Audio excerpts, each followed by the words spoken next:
కృష్ణుడు నా మిత్రుడు. తనని కలవడానికి వెళ్తున్నాను. కృష్ణ, మిత్రమా, కృష్ణ.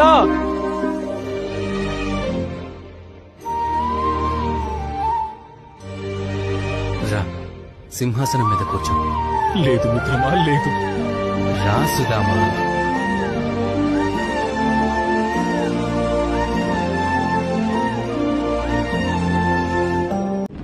వద్దు మిత్రమా, అంత పని చెయ్యొద్దు కృష్ణ. ఇది నాకు ఆనందాన్ని ఇస్తుంది. నాకు ఈ ఆనందం లేకుండా చెయ్యొద్దు.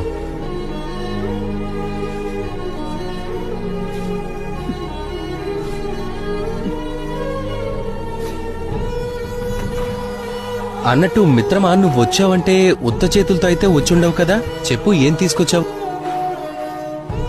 ఇంట్లో కేవలం పిడికెడు అటుకులు మాత్రమే మిగిలాయి. అవే తీసుకొచ్చాను.